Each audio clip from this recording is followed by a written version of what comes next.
Magandang araw po muli, brother and sister. Ito na sa pagpapatuloy ng ating pagluluto.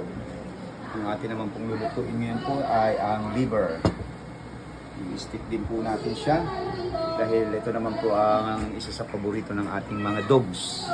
Makikishare lang po tayo sa kanila. At tara po, samahan niyo po. Isa na natin muli.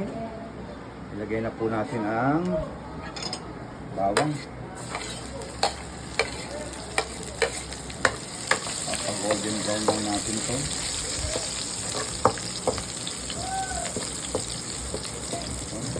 Para mas mabango siya pag medyo golden brown siya.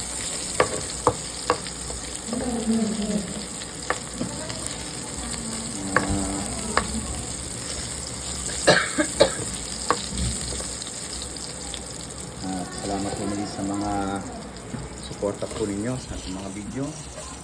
Patuloy po sana ang inyong pag-share para marami pa po tayong ma-upload ng mga video. Huwag niyo pong kalimutan na i-pindutin ang bell button po para sa mga bago po natin mga video makasubaybay din po kayo.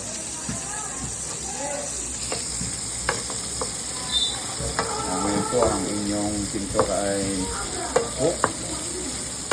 wala pa po tayong project sa labas. So, muli sa pagluluto ko, nilalagyan ko po talaga ng bell paper. Depende po sa mga ingredients na gusto nyo pong ilagay. Nasa inyo po kasi yan. So, sabay nito, nalalo ko na rin po kaagad yung ibang ingredients. Ngayon po, pag medyo okay na, direkta na natin po yung time.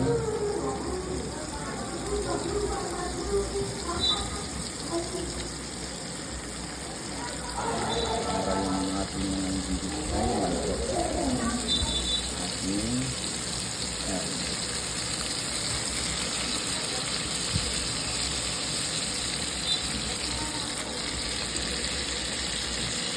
Dito na po natin haluin para ma-marinate po natin sa dito. Kaya po nang pagsabi ko sa ibang mga lutuin, sa kanila minamarinate na nila kaagad. Nari mga 24 hours, yung iba, isang araw, iba, isang oras, depende po.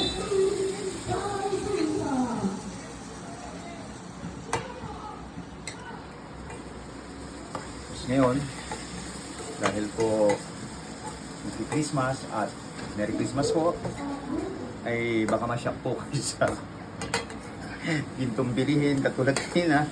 Pagpunta namin sa palengke, ang kilo na po pala ng bell paper 1,000 na. Sabi ko, kalahati, 500, 1 for 250. Ang isa, 50 o 40.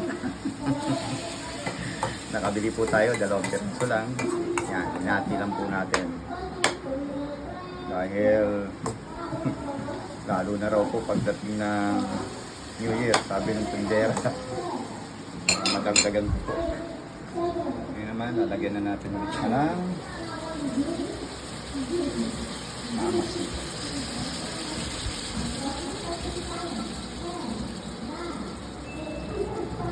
Ito ang ating marinade.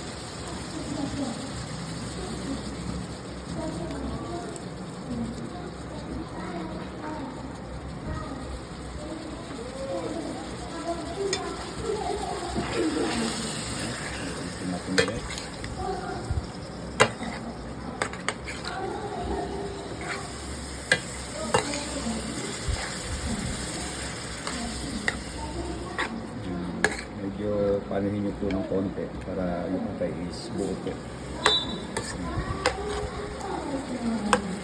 Para hindi siya madurog.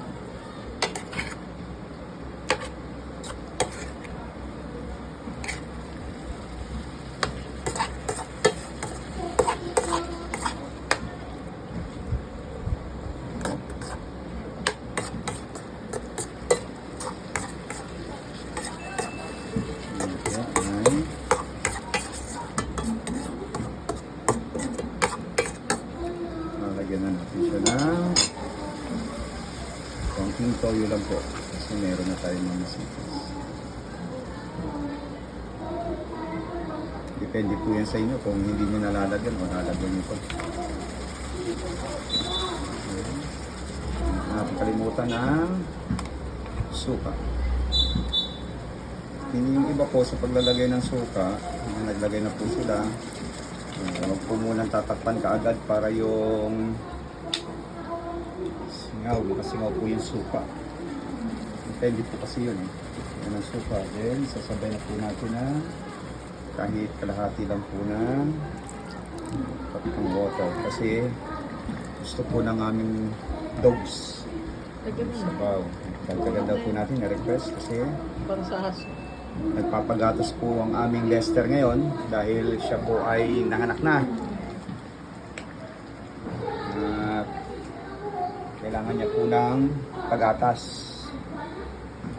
Sabay na po natin ang ating magic para habang nakahalo siya dyan, sinukulo. Ito, after niya na nakasingaw na ang ating suka. Ayan, nilagdag po niya talaga.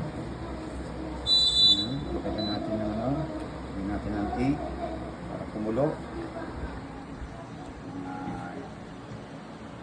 Alin natin mga isang minuto pa bago natin takpan para yung suka is evaporate po yung pinakasingaw niya. Depende po kasi meron pong ibang na mahilig po sa medyo maasim. Meron naman hindi. Pakuluan natin sandali.